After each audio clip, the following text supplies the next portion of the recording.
Good evening, everyone. Oh, goodness. Gosh, these lights are really bright. I warn you in advance. Whoa-wee.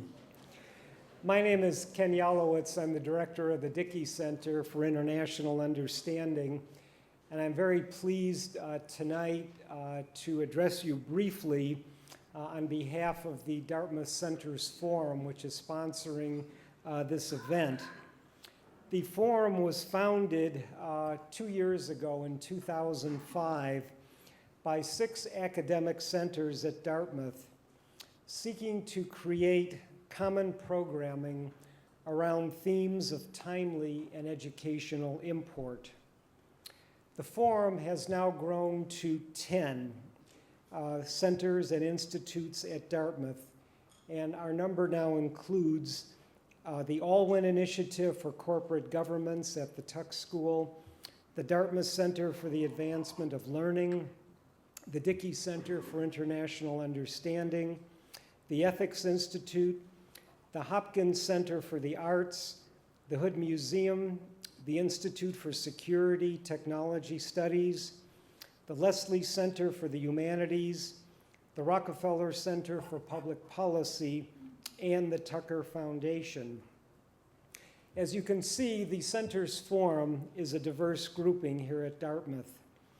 Our various individual missions pull us in different directions, and yet we are all joined in the commitment to address issues that, like in our society at large, affect us all. Themes that we have addressed in the past have included religion and politics, and then last year, freedom and technology. This year, in conjunction with the Hopkins Center, which is doing a very outstanding program, a 3-year cross-campus community programming initiative, all of us are focusing on the initiative of class divide. Social classes and the inequities that distinguish them tend to be either overlooked or subsumed in racial and gender differences. Because of this, inequities of class can be especially pernicious. Even in societies like our own, where social mobility is quite flexible, class divisions remain salient and powerful factors in social conflict and political division. Tonight's discussion of the working poor in America is the Dartmouth Center's forum's opening to what we hope will be a very fruitful and enduring dialogue on the class divisions that exist here at Dartmouth, in America, and in the world. And we certainly encourage all of you here this evening and all across this campus to join us in this and future discussions as we explore current notions of class. And our presenter tonight just could not be a better person to begin this dialogue this year. I have to say at the outset that I'm rather prejudiced because David and Debbie Shipler are two of our closest friends for my wife and myself, so I can't be too objective when I introduce David, but nonetheless. David, I think as many of you know, is a Dartmouth alum, the class of 1964. He is a Pulitzer Prize winning author and also a former correspondent of the New York Times, and that's where we met some 30-odd years ago in Moscow. His latest book, entitled The Working Poor, Invisible in America, was a national bestseller in 2004 and 2005. It was a finalist for the 2005 National Book Critics Circle Award and the New York Public Library Helen Bernstein Award. It won an Outstanding Book Award from the Myers Center for the Study of Bigotry and Human Rights at Simmons College, and led to his receipt of awards from the National Law Center on Homelessness and Poverty, the New York Labor Communications Council, and the DC Employment Justice Center. David has received a Martin Luther King Jr. Social Justice Award from Dartmouth and the following honorary degrees: Doctor of Letters from Middlebury College and Glassboro State College in New Jersey, Doctor of Laws from Birmingham Southern College, and Master of Arts from Dartmouth College, where he also served on the Board of Trustees from 1993 to 2003. He's taught at Princeton and American universities, has been writer in residence at the University of Southern California, a visiting Woodrow Wilson Fellow on more than a dozen college campuses, and a Montgomery Fellow and visiting professor of government at Dartmouth. Please join me in welcoming David Shipler. Thanks. Thank you. Thanks.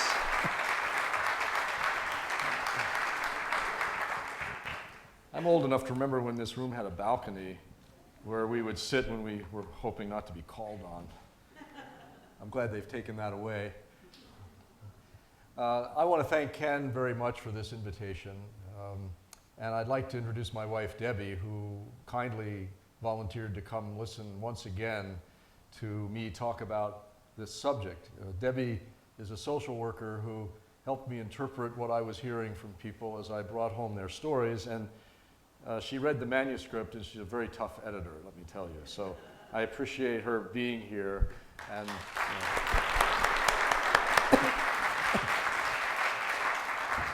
you know, when I was a kid, one of my favorite things was connecting the dots. This is a metaphor you've heard a lot about, but I have a sneaking suspicion that I may have to explain this to the video game generation, because I know these exist now, but they're not too common. There are these books, and each page had dots, and each dot was numbered. And you put your pencil on dot number 1, you drew a line to dot number 2, and then dot number 3, and so forth, until this seemingly random array of dots created a picture. And we've heard since 9/11 how if only we had connected the dots among the scattered bits of information that we had about most of the 19 hijackers, we might have been able to prevent the attacks. I think the same is true in understanding poverty. We need to connect the dots among scattered problems that poor families have and see their interactions in order to understand how poverty works. And you can't solve a problem until you understand it. So that's what I'd like to talk to you about this evening, if I may. Connecting the dots and seeing the interaction among the constellations of problems that people face. You know, the federal government defines poverty very simply. If you're a family of 4 this year and you earn $20,549, you are poor. If you earn $1 more, you are not. But the poor families I spent 5 or so years with, going back to time and again, understood very well that getting out of poverty was more complicated than showing a passport and crossing a frontier. Because poverty is not just income. Income is a still photograph of the present. Poverty is also debt. Debt is a moving picture of the past that's carried into the present and burdens the future. Debt is just as much a part of poverty as income. I knew a man in New Hampshire who was without work for quite some time and didn't go to the dentist. He had no medical care. Every time he had a toothache, he went to an emergency room. And you know that by law, hospitals are required to treat you, but they can also bill you. And so he ran up a bill of about $10,000, which he could not pay. So much that when he finally did get a decent job as a roofer, which placed him above the poverty line, he had such a bad credit rating, the phone company wouldn't even install a phone in his house. So poverty is not just income, it's also debt. Poverty is a sense of powerlessness. Some would say a learned helplessness that prevents people from being able to anticipate the long-range consequences of their actions, often because they see no connection between what they do today and that action's impact. They don't feel powerful. They don't feel able or capable of changing their situation. Poverty is powerlessness. sometimes just a perceived powerlessness. But perceptions in this case become reality. Poverty is relative. A Vietnamese farmer who owns a couple of acres of rice paddy and a water buffalo to plow is not poor in Vietnam. But a Mexican farm worker who is paid by the bucket of cucumbers he harvests in eastern North Carolina and who lives in a cinder block barrack crammed into a tiny room with 5 other men is poor in America. Poverty is relative. It means standing at the edge of an affluent society whose affluence you contribute to, but which you cannot fully enjoy. So the working poor include the man who washes cars but doesn't own one. The assistant teacher in a daycare center I met in Akron who could not afford to put her own 2 children in the daycare center where she worked. The woman I came to know in Claremont, New Hampshire, who for a time filed canceled checks in the back room of a bank when she had in her own checking account a balance of $2.02. The working poor harvest sweet potatoes that we're all going to enjoy a few weeks from now on Thanksgiving. The working poor cut our Christmas trees. The fruits of their labor are in our lives every day, but we do not see them. Not fully. And even when we see them stocking shelves at Walmart or checking us out in the supermarket, they are not full people to us. We do not see their poverty, which is hidden in plain sight, to borrow a phrase from Edgar Allan Poe. And I think the reason we do not see their poverty is because they have jobs, and they wear their jobs as a kind of camouflage to blend in with the society's expectations of how people are supposed to function and prosper. Because we have a very important myth in America, a very important dream, which says, if you work hard, you will prosper.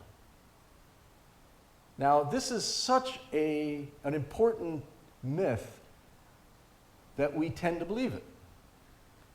We tend to believe it. As Richard Wright said, and not Dartmouth's Richard Wright, but the other Richard Wright, he called this the truth of the power of the wish. The truth of the power of the wish. It's a very useful myth, as many myths in societies are. I wouldn't be dismissive about it, because it sets a very high standard for us. And the gap between that myth and the reality is a gap that we yearn or should yearn to close. So it sets an ideal, this American myth that if you work hard, anybody who works hard can prosper. The trouble is that there is another side to this myth, and that's the judgmental side. Because if it's true that everyone who works hard can prosper, then it must also be true that those who don't prosper are not working hard. And so this is a coin with 2 sides. The dream on the one side, the condemnation on the other. This is the American myth. Alongside this is what I think of as the anti-myth. The anti-myth in America is that all poverty is produced by the society's failures, by the failures of public education, private enterprise, government services, and so forth. And I found that as I thought about this, as I went out and spent time with families, that it was pretty hard, actually, to put any individual person in either one of those boxes. Either that the society was entirely responsible for that person's plight, or that the person herself was entirely responsible for her situation. It was a mixture. It was quite a complex mixture, actually, of bad choices and bad fortune, of roads not taken and roads cut off by chance or circumstance, mistakes, dropping out of school, having a child out of wedlock, doing drugs, getting in trouble with the law, not learning skills, not showing up to work on time or at all. And yet, many of these personal disabilities were the products of being badly parented, badly schooled, badly housed in neighborhoods where the horizons of possibility are so close at hand that they blind people even to their own imaginations of what might be possible for them. So the myth and the anti-myth coexist in these families. And of course, they describe the political discourse, if you want to call it that, or stalemate, when we think about poverty. Conservative Republicans tend to see the individual and the family as the source of the problems. Liberal Democrats tend to see the society as the source of the problems. And I would like to see the Liberal Democrats and the Conservative Republicans, each of whom has their own pieces of the jigsaw puzzle, sit down at the same table and put all those pieces out on the table and assemble them, and then they would have a full picture of the full range of the problems of poverty that families face. It's not a culture of poverty, as Oscar Lewis, the anthropologist, said in the 1950s, although his term has been taken and distorted, often by the right, as a way of condemning people who are poor to their own fate. I didn't find poverty to be a culture. I don't think it's a set of mores and rituals and values that's transmitted from generation to generation. Poverty looked more to me like an ecological system of interactions between individuals and families and their environments of schools, neighborhoods, the private sector, government services, and the like. And the question is to describe this ecology and think about how it might be changed. So I'd like to talk a little bit about some of the people I encountered who demonstrated the complex and sometimes counterintuitive chain reactions from problem to problem to problem. A boy with asthma came into the pediatrics department at the Boston Medical Center. He was having a lot of attacks that were forcing him to miss a lot of school and forcing his mother to miss a lot of work to bring him to the doctor. Research in the last 20 to 30 years has demonstrated that housing conditions can often exacerbate asthma. And the incidence of asthma among children in the United States has risen dramatically, especially among poor children. But when apartments contain dust mites, mold, dampness, roaches that shed their skin into a fine dust that's breathed in, it can cause asthma attacks. So the doctors who treated this boy realized that they could prescribe the steroid inhalers and so forth that are standard, and yet when he went back to his apartment, when they asked the mother about the conditions, they realized that he was going to be back in the clinic again the next week and the next week and the next week. So they sent a nurse to the apartment who looked at the heavy drapes and the wall-to-wall carpeting and realized that they were probably full of dust mites, which were very difficult to get rid of. And there was a leaky pipe that was creating dampness and mold. So she wrote a letter to the landlord asking him to take up the carpet. The mother took down the drapes, she could do that. Take up the carpet, fix the pipe. No reply. So the lawyer at the pediatrics department of the Boston Medical Center made 2 calls to the landlord, and miraculously, the carpet was taken up, the leak was fixed, and after some weeks, the boy recovered, got back to school regularly, the mother was back at work regularly, didn't lose her job. A lawyer at the pediatrics department. The pediatrics department at the Boston Medical Center now has 5 full-time lawyers who are paid by charitable donations because the pediatrician, Barry Zuckerman, who heads the department, understands that lawyers are as important as doctors in treating disease among the poor who live in terrible housing conditions. He's also got staff there who negotiate their ways through the labyrinth of welfare and food stamp and other benefits for which people are eligible but are not signed up. So trying to get them the assistance that the law permits them. Now, this interaction between housing and health can have some very serious consequences for people. And by the way, the Boston Medical Center, with a grant from the Kellogg Foundation, has started up a whole facilitating program to form medical legal partnerships all over the country. There are now about 75 such partnerships. Not all include full-time attorneys. Some of them are use attorneys who do pro bono work without being paid and so forth. But it's a growing phenomenon, and one that Zuckerman thinks is important because he feels lawyers have more access to the political system than doctors do and might be able to actually make change in public policy. But the point here is to see the interactions. I got to know a single mother in New Hampshire who was working for the state of New Hampshire as an employee or I don't know what her title was, I can't remember, custodian or assistant in a group home for mentally ill adults run by the state. She was making $8.21 an hour. She had medical insurance. But with that low wage, she could not save anything. Every dime that came in went out. She had a son who had asthma. And because she had very little money, she had to move into an old drafty house, after which her son's asthma got worse. Twice he had to be rushed by ambulance to the hospital. And for reasons that she was never able to sort out, her insurance company paid for the emergency room, but not for the ambulance charges, which amounted to $240 one time, $250 the next. So she had to pay them, and she couldn't, not all at once. That debt went on her credit report. And when she tried to buy a mobile home to improve her housing, she couldn't get a loan.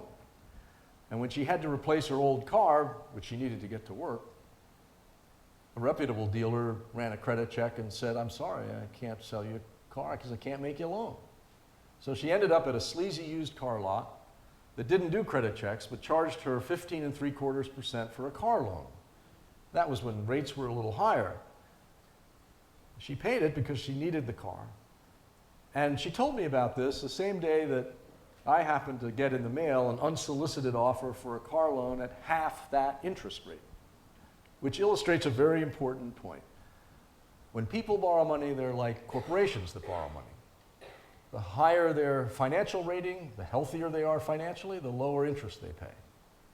So a corporation floats bonds that are rated AAA, they're going to be paying a lower interest than a lower rated company. The folks we're talking about here are not rated AAA. They pay higher fees on their credit cards, they pay higher fees on their mortgages if they can get them, on their car loans. They pay late fees, they pay check cashing fees, they pay all kinds of fees that those of us who are fortunate enough to have a decent balance in the bank never face. As one kid said to his mother when she was poring over her checkbook one day, "Gee, Mom, being poor is very expensive."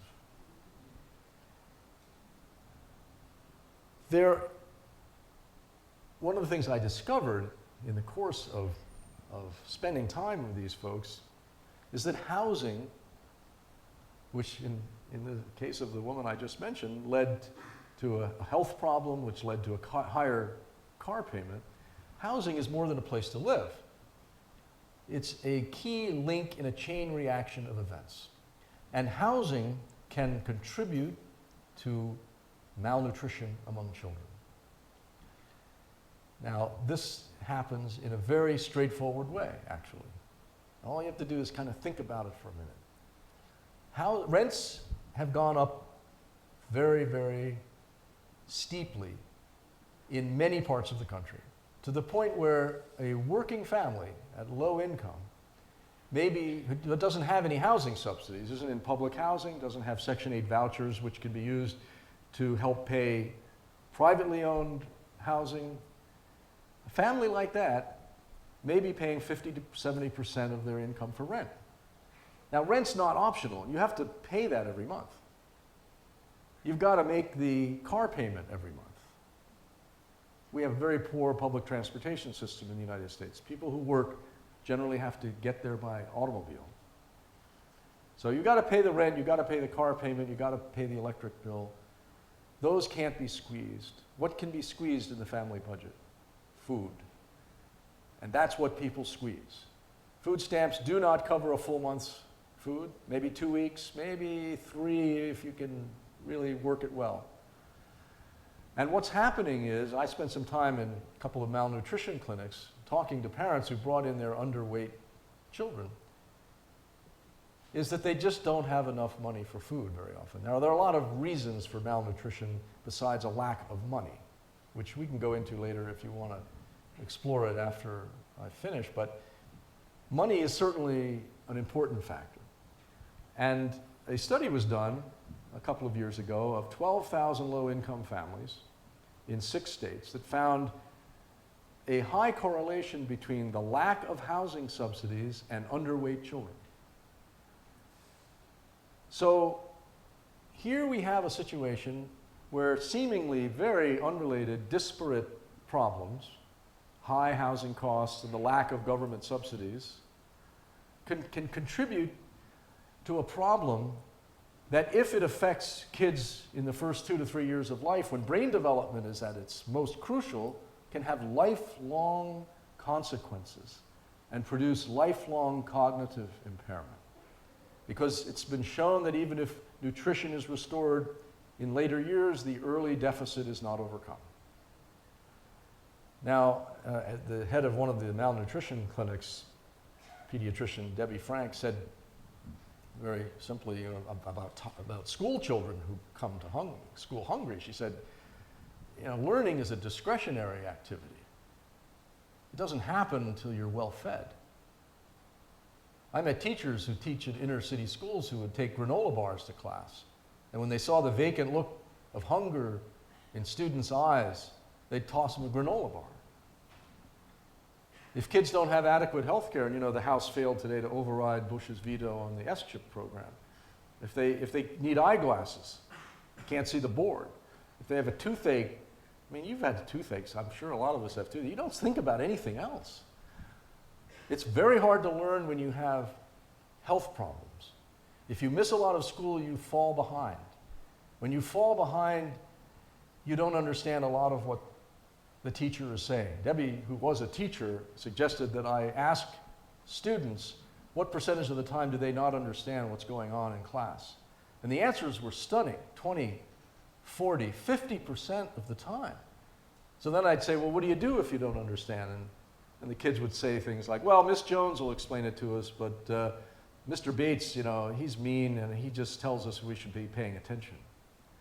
Now, I've never loved school, but I tell you, I can't imagine sitting in class all day, 5 days a week, not understanding half of what is going on in a classroom.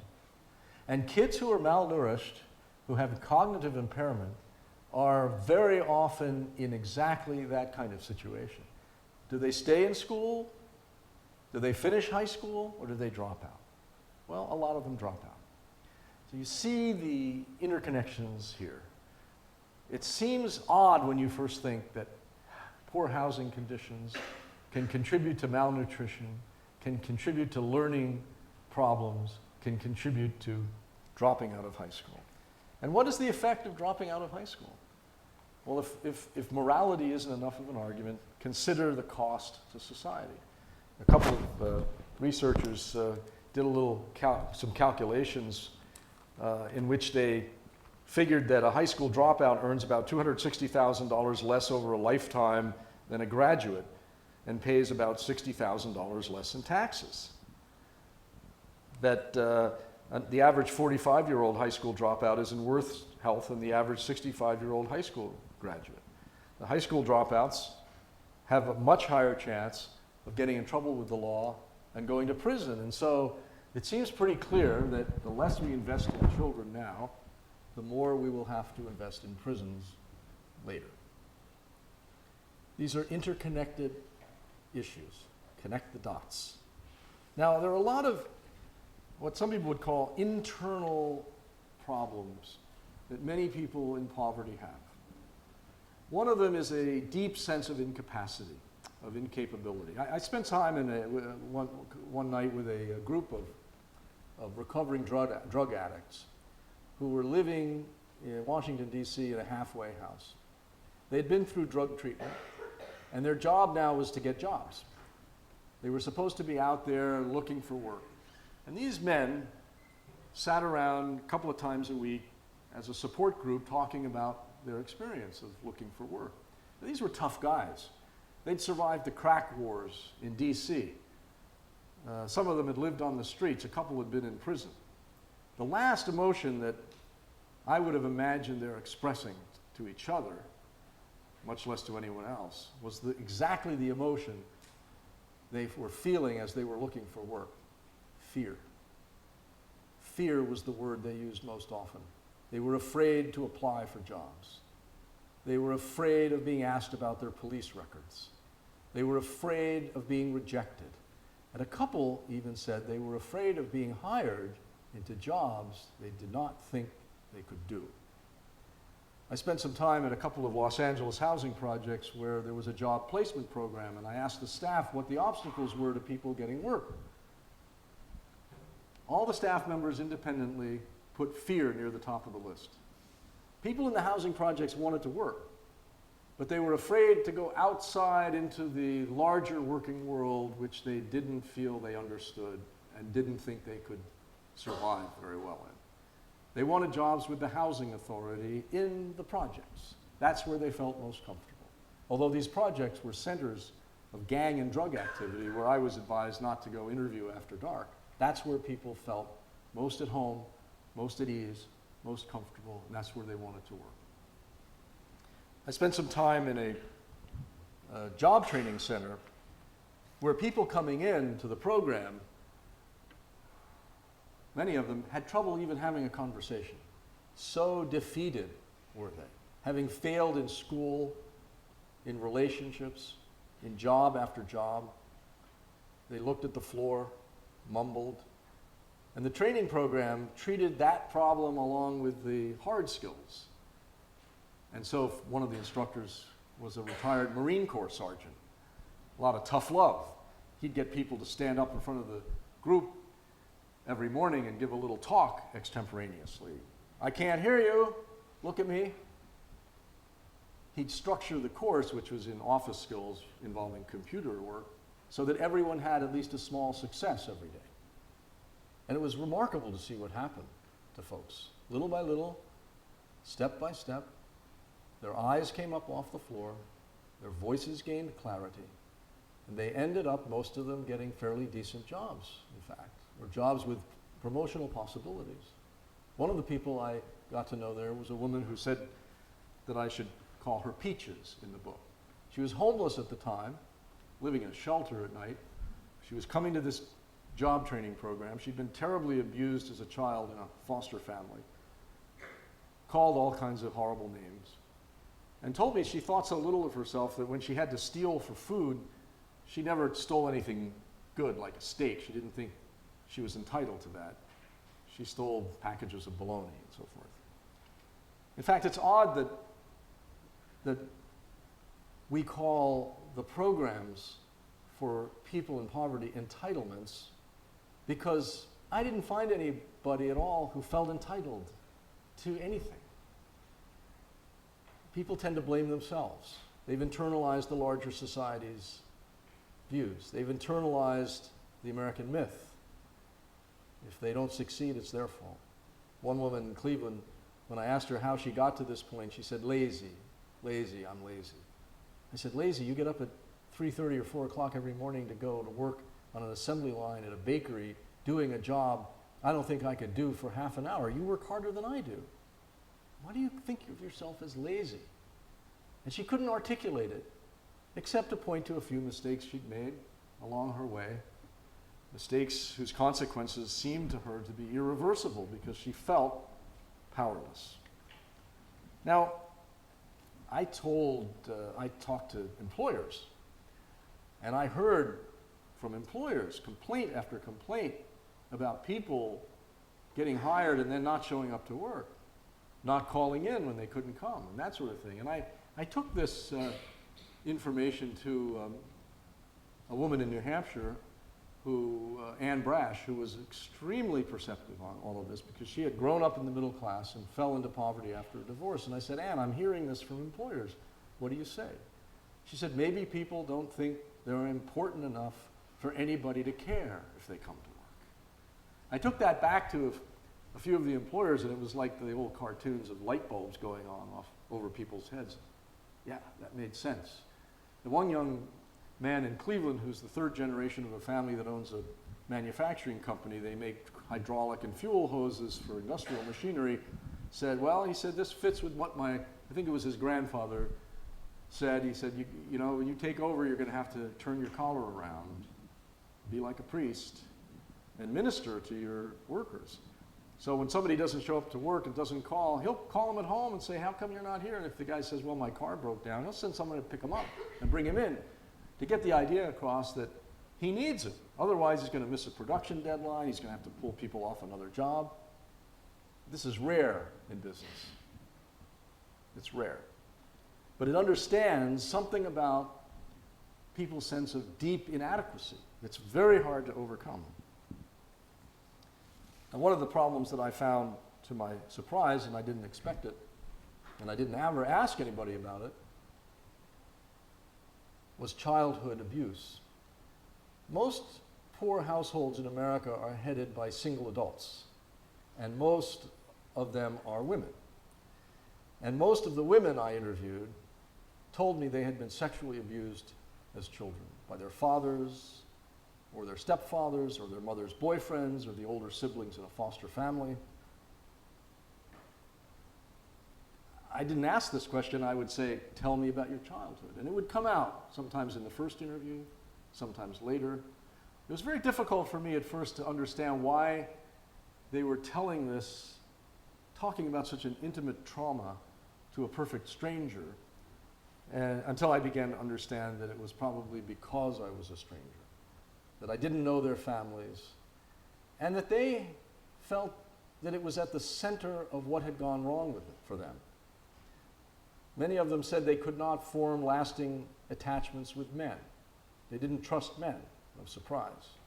That they felt extremely vulnerable and powerless when their mothers would not protect them, and so forth. Now, I would never argue that sexual abuse is more prevalent among lower socioeconomic families than among the affluent. I don't think we have good data on this. People are reluctant to report it. I have a feeling it cuts across class lines. I do know, though, that if you don't have the money to buy therapy and counseling and get professional help, you probably have less chance of recovering from this. It doesn't mean that all therapy is going to help and solve problems, and it doesn't mean that you can't recover without it. But when you feel completely isolated and alone and don't have the wherewithal, you certainly are at a disadvantage. And for many people, this is a trauma, and the reactions are post-traumatic stress syndrome very often.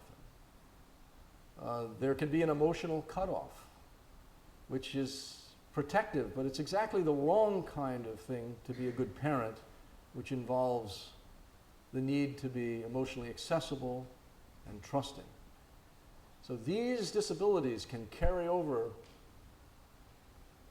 generation to generation very often with no way out because of a lack of wherewithal and knowledge that will afford treatment.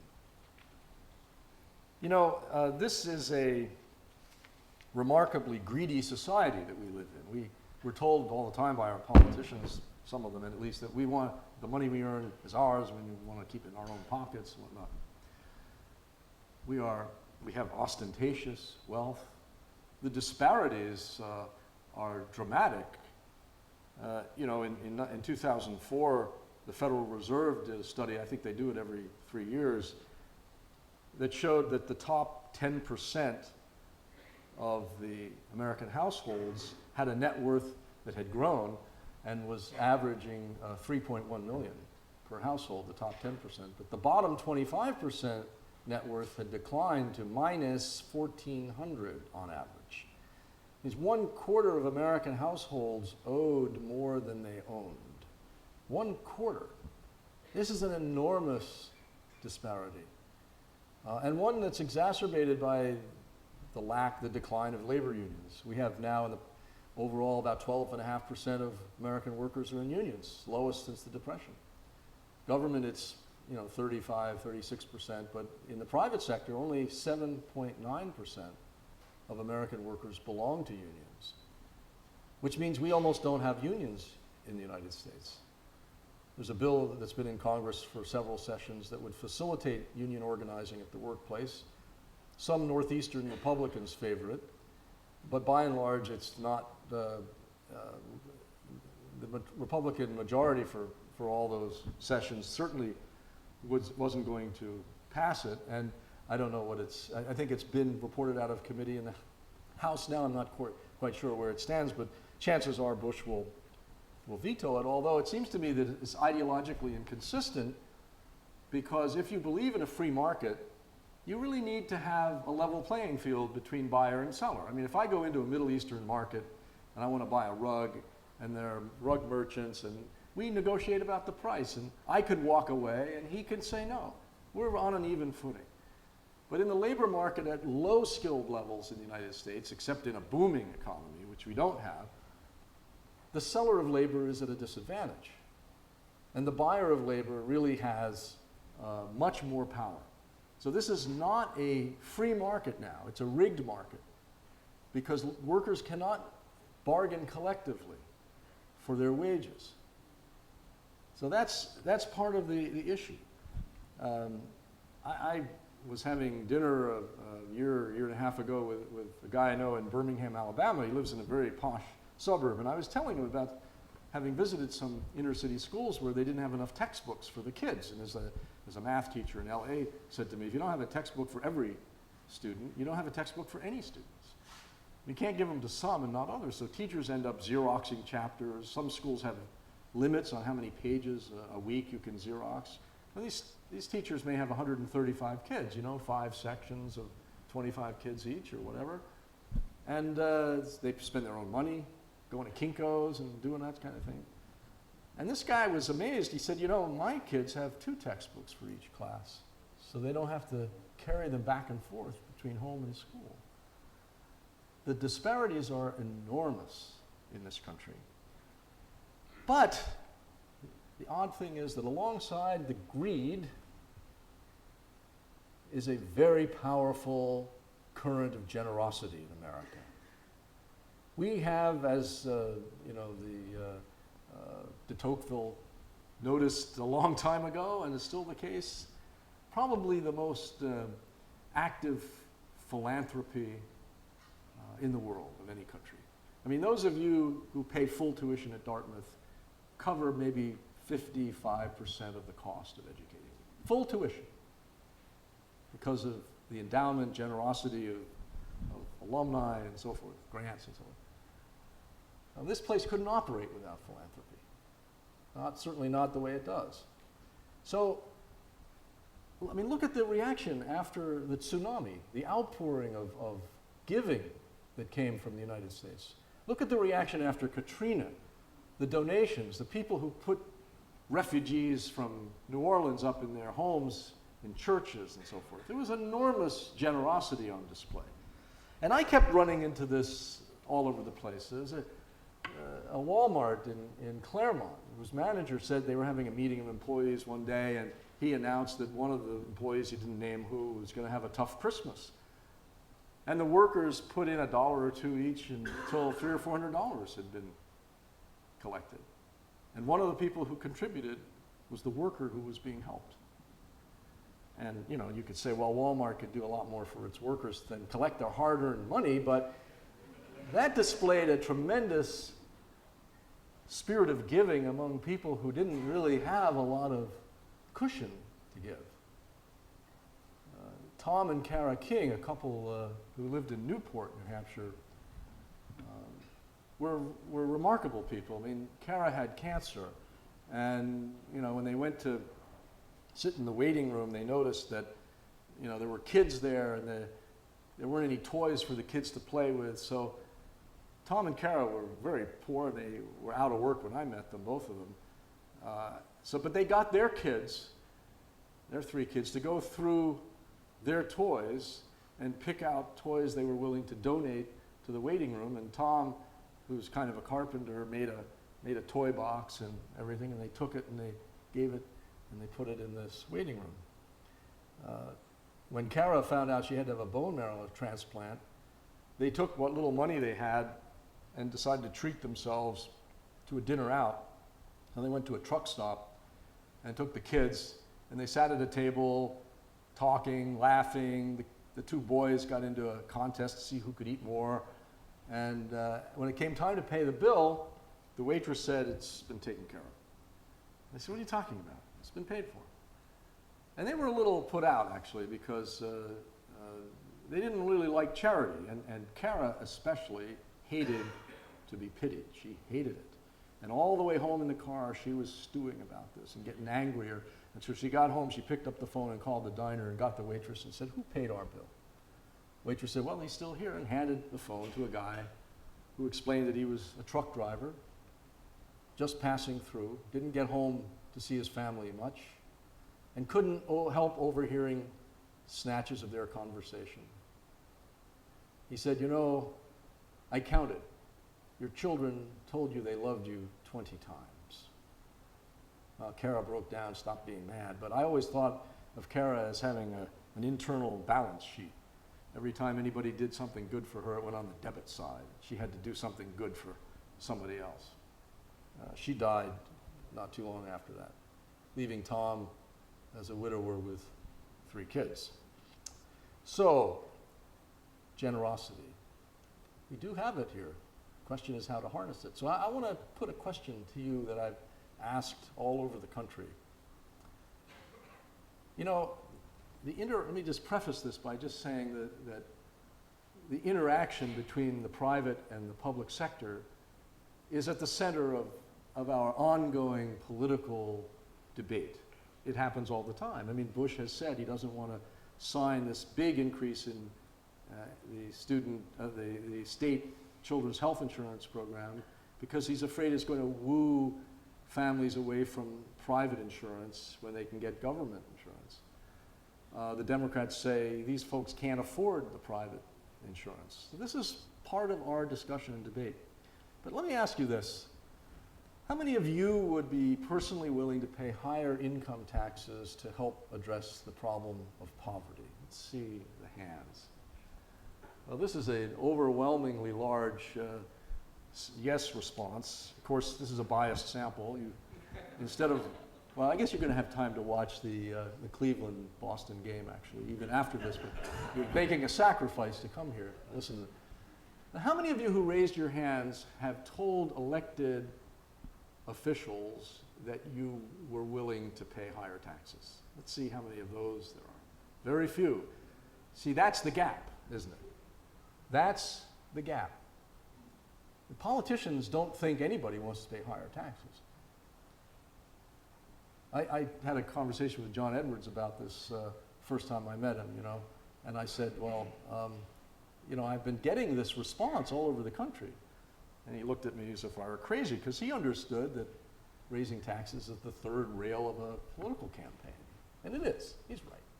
But I think that people are much more willing to do this than political leaders give us credit for. And you sit here with a very unusual opportunity to make this point to presidential candidates, all of whom come through here. And so when you go to these candidate forums, those of you who raised your hands, and that was almost all of you, put it on the agenda. Ask the question. Make the candidates talk about poverty, government's role in it, taxes, and all of these issues. Because unless you do, they're going to think nobody's interested. John Edwards is the only one who really consistently talks about this issue. Most of the others don't.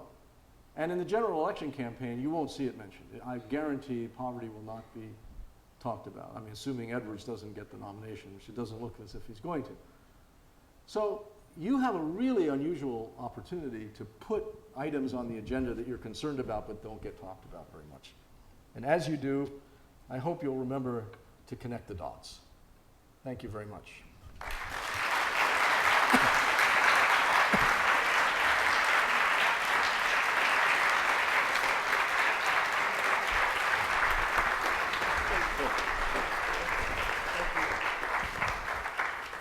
Thank you very, very much, David. We'll take questions now, and as is our practice, we'll give priority to students. And I will also remind that after we conclude, there will be a book signing by David Shipler. So who would like to begin the questions? right here. Would you stand up because it's a little hard to hear? I think the problem between something getting done and people's willingness to pay to fix poverty and fight for human rights and universal health care and such is that people don't know how the money is going to be used and what the solution to the problem is, if you can do something in an accountable way. So I was wondering if you had any insight on what an alternative may be. Well, I think you're absolutely right. And Debbie's parents used to put on the top of their tax returns for use in the national parks only, which I think was probably, you could try that, I guess. I've often wondered what would happen if each of us, on the tax return, were given a list of basic categories where we wanted our taxes to go, how it would really come out. Now, you're absolutely right, and I think this is obviously, even for those who are willing to pay more and concerned about this issue, a major problem. The only thing I can say is you got to communicate to the elected representatives your views on it. You got to, there needs to be a lot of organization on this issue. And there's room also, besides government spending, for more activity in the private sector and in philanthropy. There are really good organizations all over the country that are working very hard on anti-poverty issues.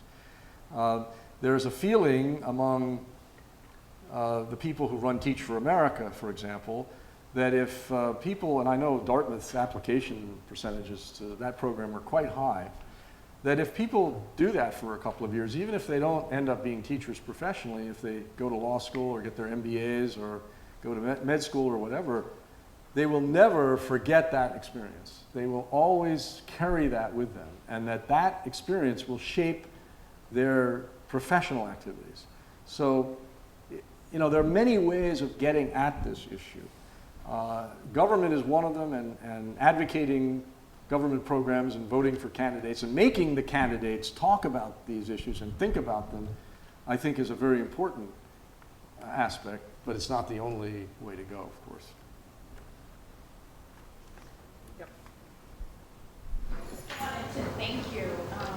I work at the Upper Valley Haven, which is a local homeless shelter, food shop, and I started working there about a year and a half ago, having grown up in middle-class society, and you just really laid out the constellation, as you say, that I have been learning about and experiencing over the year and a half that I've worked with the Haven, and I just want to thank you. It really helped clarify some things, so thank you. Well, thank you. Could you hear that?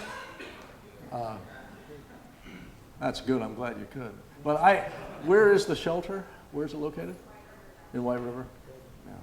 Yeah. Are you seeing, can I ask, I'm sorry, are you seeing an increase in homeless people in the last couple of years? Or not necessarily? Or decrease? Yes, we're seeing an increase, we're a family homeless shelter. We're seeing an increase in families who are homeless, which is a national trend.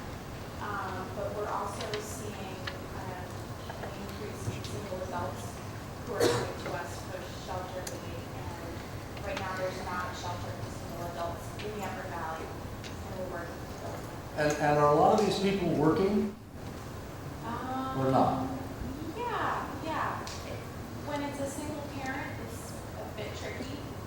So we see a lot of single parents, and if they can arrange for daycare, usually, or if the kids are old enough, I would say maybe 50% of the people that we serve. Are 50% of people in the shelter are working? Yeah. Thank you. Thanks.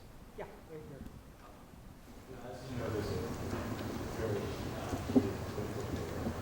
Can you speak up, because I bet people in the back can't hear you. There's a very deep political debate on immigration. Now done. I was wondering if you got a chance to speak to any legal immigrants, and if so, what their stance on whether they should be deported as opposed to whether they should be released. The question was about illegal immigration and whether I spoke to any illegal immigrants for my book and whether I thought they should be deported or normalized or, yes, I have 2 chapters about immigrants. Some of them were illegal, some not. And a couple of things that are worth observing. There are certain sectors, and I'm not an economist, so I can't give you a really definitive picture of the impact of illegal immigration on the overall economy, but I can just tell you anecdotally that there were sectors of the economy that probably couldn't function without illegal immigrants. For example, agriculture. And you've seen, in fact, farmers in California and some other parts of the country with the crackdown on the border having insufficient labor to pick their crops. Farmers in eastern North Carolina, where I spent a little time, told me that without the Mexicans coming in illegally, there was no way they could grow what they were growing. They'd have to switch to crops that could be harvested mechanically. It means, you know, greens, tomatoes, stuff like that they couldn't do. Now, in the garment district in Los Angeles, which really is like a third world industry in many cases because people are paid on a piecework basis to sew clothes together, that relies a lot on undocumented workers. Although in the case of LA, if they didn't have any undocumented workers, there would be people with green cards or with US citizenship who could probably come in and fill those jobs. Eastern North Carolina, I mean, I don't know if any of you are from Eastern North Carolina, but there ain't nothing there. I mean, there are just no people to work in the fields. So it's migrant labor that they start in Florida, they come north, and they end up in the fall harvesting apples up here. So it's not, I don't think, you know, from my view, they're not taking jobs away from Americans. They're actually doing jobs that are essential to the economy. And in other areas too, in urban areas as well, there are a lot of construction work that's done by undocumented immigrants. And it seems to me that while it may depress wages, certainly, where there's a supply of alternative workers, by and large, these folks are working, and they're coming to work, and they're sending money back home. So I think here we have a clash between the economic laws and the immigration laws. I mean, I remember a few years ago in Maine, hearing on the radio 2 news stories, one after the other. The first was that it was going to be a bumper blueberry crop that summer. Big deal for Maine. Second story, the state police and the immigration authorities had set up checkpoints on the Maine turnpike to intercept migrant workers coming to pick the blueberry crop. And this is like we're working against ourselves. So the one thing I actually think that Bush has tried to do constructively is that in this area is his combination of, you know, stricter enforcement and worker visas. Now there are lots of problems with the particular proposal that he made on the visas. You got to make it easy enough for people to take that route rather than, you know, paying a coyote to smuggle them in. It's got to be easier to do it legally than illegally. It's got to be less risky to do it legally than illegally. And unfortunately, what's happened in this country, especially since 9/11, but not just since 9/11, is that people who present themselves to the immigration agency to try to normalize their visas, if they come up in the computer as having overstayed or being here illegally, they're usually immediately arrested, put in a jail, and it could be a federal holding jail, but very often it's a county jail with common criminals. They're often left there for months at a time while some bureaucracy slowly grinds to do the deportation paperwork, and then they're deported. But it's a pretty miserable thing. I've visited a jail in Virginia a couple of times where pregnant women are locked up with common criminals because they were undocumented and they were caught. It's not the kind of thing that we want to be doing in this country, and we don't have the mechanism, either bureaucratically or legally, to deal in a sensible way with the issue. How do you sort of respond or suggest that the country responds to a decision like the S-chip veto? I mean, basically, like, that children from working class poor aren't going to have any health insurance, and like the issues like asthma, I think like diabetes, and even obesity are increasing in like children of working class poor families. Like, how do you sort of suggest that we move forward from a decision like that? What was the last sentence? How do you suggest we move forward from a decision like that? We being the American public or the members of Congress? I mean, I think what's going to happen, and Bush has indicated that, you know, a negotiated compromise will emerge, because I have the sense that Republicans, and many Republicans, of course, supported this bill. I mean, and they're not, you know, moderate Republicans. You know, Orrin Hatch, I don't think you'd consider him. I think you'd consider him pretty conservative, among others. I think they sense the political dynamite here for them, that there is a campaign issue that's being generated, and perhaps the Democrats have done it intentionally. They've, you know, wanted to increase this program extensively enough that it, you know, it forces the issue. But my guess is they'll come to some compromise on how much money will be allocated. You know, one of the problems with this program and others is that a lot of people who are eligible don't get it. And so one of the purposes, as I understand it, I haven't read this bill, so I may be a little off, but as I understand it, one of the purposes is to do outreach to families that are not getting SCHIP but are eligible for it. And that would actually increase the number of poor kids who are in the program. You know, an indicator of how artificially low the poverty line is, this $20,549 that I mentioned for a family of four, is that many states put the eligibility level at 200% of poverty, or 250% of poverty, or even 300% of poverty for some of these programs, SCHIP being one of them. So it's not the kind of thing that is being ignored. The political power structure is engaged with it. And it seems to me that, you know, they'll probably work out some kind of compromise, because I think there are enough Republicans who are saying to the president, hey, you know, don't hand the Democrats a campaign issue here. You know, let's defuse this. But I would add, actually, one other thing about health insurance. You know, it's crazy for Americans to get their health insurance through their places of employment now. It's an anachronistic system. We don't get our car insurance through our workplaces. Why should we get our health insurance there? Our employers have nothing to do with health insurance, shouldn't have nothing to do with health insurance. Business executives are beginning now to see that their own interest lies in some kind of universal health care. There are a few business executives quietly talking about this. I mean, the head of Walmart and the head of the Service Employees International Union had a joint press conference about this. They differed on the solution. But I think that businesses are really, the ones who offer health insurance are really being killed. Because, I mean, I've talked to businessmen who tell me, well, you know, everybody I hire, I have to figure another 30 to 35% on top of the wage for benefits. And that means that I'm going to hire very reluctantly and very carefully, because I cannot control health insurance premiums. I can control my wage that I pay, but I can't control the premiums. They go up and up and up every year.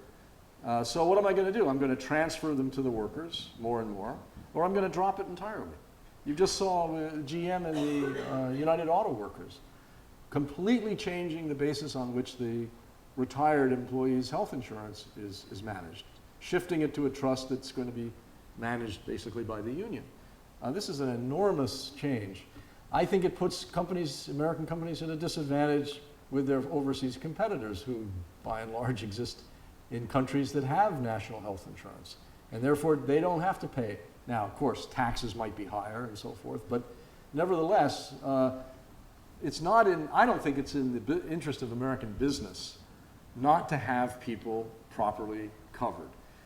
Just as I don't think it's in the interest of American business to have a large segment of the labor force undereducated, having poor skills that makes them not competitive in a ruthlessly competitive global marketplace. So if you talk to business executives who think past the next quarter's earnings report, and most of them admit to me that I've talked to that they don't, but if they think 20 years or 25 years into the future, they have to think about universal health insurance, about more public investment in education, more vocational training, and all of the other issues that will actually help people who are the working poor. Way in the back.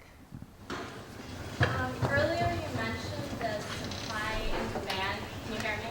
Barely. Earlier you mentioned the supply and demand of labor, and you said the employers or the demanders have the advantage. I was just wondering if you could talk more about that, how they have the advantage. About who has the advantage? You said the employers have the advantage. Oh, yes, employers have the advantage in a labor market. Well, of course, it depends on, excuse me, it depends on the level you're talking about. But when you're talking about low-skilled workers who are seen as pretty dispensable, that is, you can get, if somebody doesn't show up, you're going to be irritated and annoyed, but you can get someone else to do the same job eventually. The worker really has no bargaining power. I mean, if you go to and apply for a job at Walmart, they're going to tell you how much they're going to pay you. And if you want more, then you're going to have to go somewhere else to try to get more. And at that skill level, you probably aren't going to be able to get paid more. Now, the free market is an ingenious mechanism. Ken and I were both in Moscow, he for many more years than I was there. I was there for 4 years. So believe me, neither of us is a socialist. We've seen the calamity of socialism. I'm a big fan of private enterprise. But it's not a perfect system, unfettered. It needs management and some regulation. The private market, the private labor market now at low skill levels is one-sided in many sectors because there are too many workers of low skill and too few jobs at those skill levels. So employers can tell them how much they're going to pay them and pay them probably a lot less than they ought to be paid given the importance of the work that they do. The only way in this kind of situation, now in a booming economy, and one of the advantages I happened to have, it was accidental when I was working on this book, was that I started off at a time when the economy was really booming and ended up in a kind of mild recession. So I could sort of see the changes.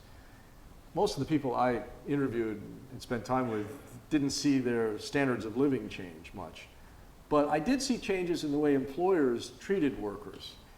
In the boom economy, when workers were in demand, employers were much more accommodating, not necessarily in wages, but in other areas. They were concerned about turnover, for example. I mean, one company I went to in Akron was a plastics manufacturer. They make plastic pots for plants you buy at the nursery. People were starting, I think, around, as I recall, $7 an hour or something like that, $7.50 maybe. The work conditions I didn't think were, it was a modern factory, but I didn't think the work conditions were too great. First of all, the air, it was loud and noisy. People did wear ear protectors, but the air was full of plastic dust, which OSHA decided was just a nuisance, not a health hazard. So much for regulation. And people were doing mind-numbing jobs, counting plastic pots as they came off the conveyor belt, putting them in boxes and that sort of thing. And there was a high turnover. The manager said they were concerned about the high turnover, so they started doing exit interviews, and they asked people why they were leaving. And the people didn't say because of the low wage, because of the plastic dust in the air, because of the noise, because of the mind-numbing work. They said, nobody cared about me. Nobody paid any attention to me, which was really pretty interesting. So the factory instituted a system of assigning a new worker to a more seasoned worker, and if the new worker stayed 3 months, at least the seasoned worker got $100.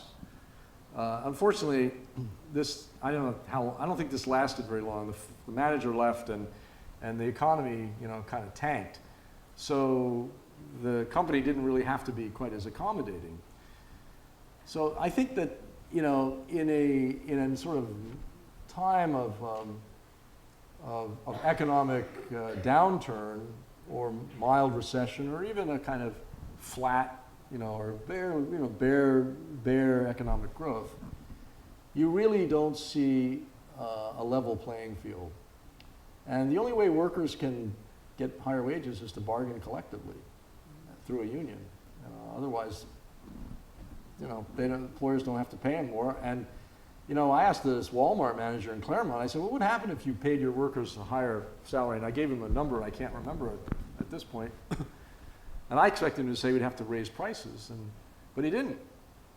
He kind of thought for a while, and he said, well, I guess we'd have to, sort of do away with a lot of the decorations and balloons and stuff like that.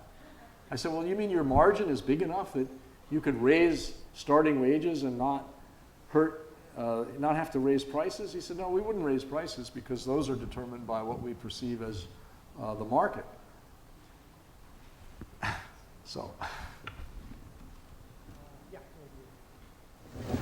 What role specifically do you find that education has in addressing factors such as sexual abuse and low self-esteem that contribute to people back into the poverty system? I don't know the answer on sexual abuse. As I said, I suspect that this is a pandemic that's quite hidden and probably crosses socioeconomic lines. I've never seen good data on it. If anybody has seen anything, I'd be very interested in it. On self-esteem,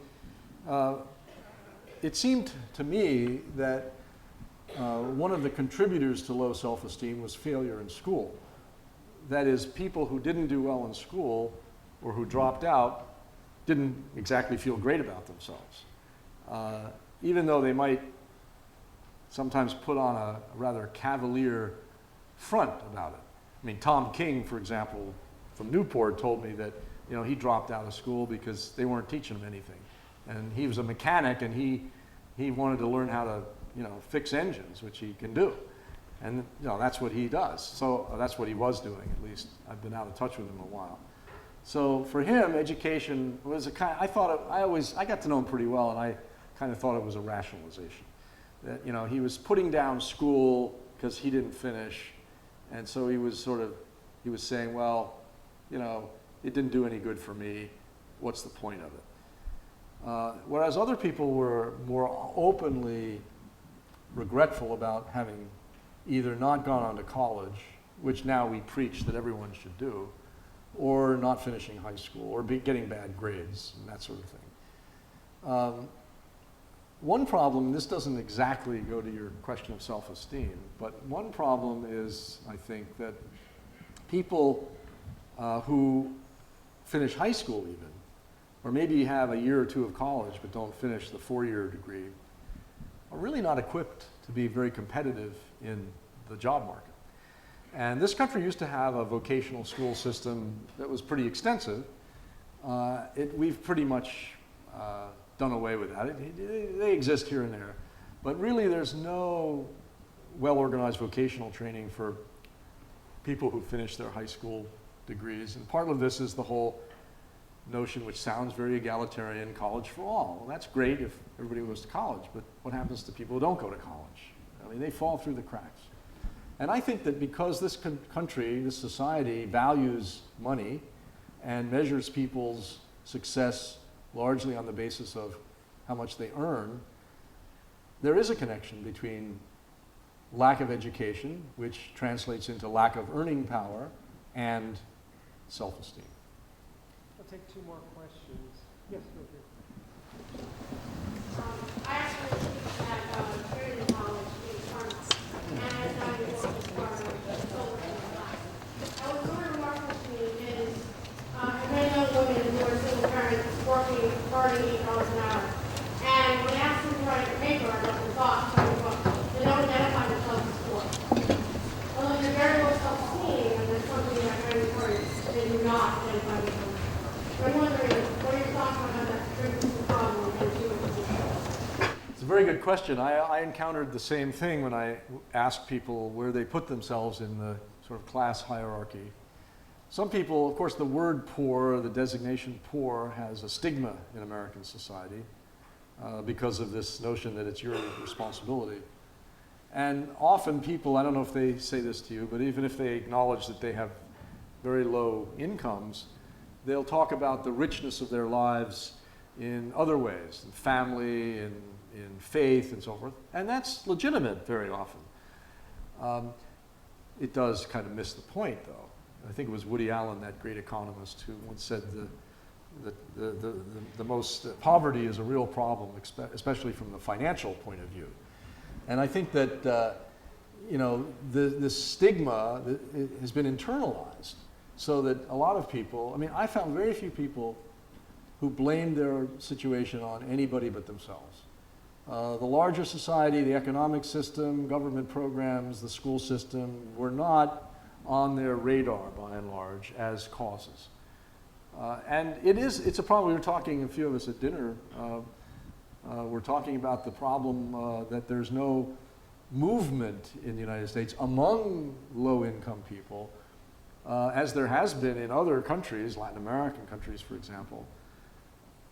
And why was that? And there were a lot of reasons tossed around. But I think one of them is the sense that people don't want to be labeled this way and don't want the stigma. One more question. Did you already ask a question? No, good. You get the last question. This is going back to healthcare issue. You talked a lot about poor health being linked to poverty, and I was wondering the extent to which you thought a more nationally subsidized healthcare system, like we have in the UK, for instance, would help to eliminate problems of poverty. I do think so. You know, my daughter just had a baby in London and is a big fan of the National Health Service because she had complications and she was seen very frequently in the hospital a week before she delivered. Afterwards, you know, midwives came to her apartment 4 times to visit and so forth and so on. I mean, it's unbelievable. She could get a doctor in the middle of the night on the phone. It was all for nothing. She didn't pay a dime for this. Of course, Britain has poverty. So you have to sort of, and other countries with national health systems have poverty. So it's not a one-to-one relationship. But it seems to me that we need to face some facts. I mean, I was told by a political scientist who studies this that most dollars spent on healthcare in the United States now are federal dollars. If you add up the military, the VA, the Medicaid, Medicare, and CHIP, you're already over 50%. Then if you throw in the tax deductions that corporations and self-employed people get for their premiums, you're, you know, clearly way up there. I mean, so the notion that government shouldn't pay for health care is unrealistic. Government already pays most of our health care costs. The question is, how do they pay? Does government pay? Is the money managed in the most efficient way? And obviously, if a poor family or a poor person like the guy I mentioned who went to the emergency room to get dental treatment isn't paying, then who pays? We pay. I pay. My health insurance premiums go up. Grants, research grants to teaching hospitals, you know, there's a portion called indirect costs, 10%, 15%, 20%, whatever it is, go into hospital maintenance. Some of that money is used for in health care for the indigent. I mean, if a poor person who is not on Medicaid, a kid who's not on CHIP, walks into an emergency room, the doctors and nurses are not going off the clock when they treat that person. They're still being paid. So the notion that we're somehow avoiding government role by not having universal single-payer health insurance, I think is just unrealistic. Now, I mean, there are a lot of problems with national health insurance programs. I'm sure that, I mean, I hope my daughter and her husband in London never have to go into other areas of National Health Service, because I'm sure there are areas that are not as good as the maternal area that they put a lot of money into. And, you know, there's a kind of rationing. You have to wait a long time for certain tests and scans and stuff like that. So, I mean, no system is perfect, but I think there's enough concern about this in the United States now. There's more talk about it than there used to be. And I think the reason is very simple. The middle class is hurting. It's not just the poor now. In fact, the poor, if you get the benefits you're eligible for, you're covered. It's people, you know, in that middle bracket who are falling through the cracks dramatically. And those folks vote. So the politicians are beginning to listen. Well, again, I will invite everyone up here to have David sign what book if you buy it. And thank you very, very Okay, much. thanks.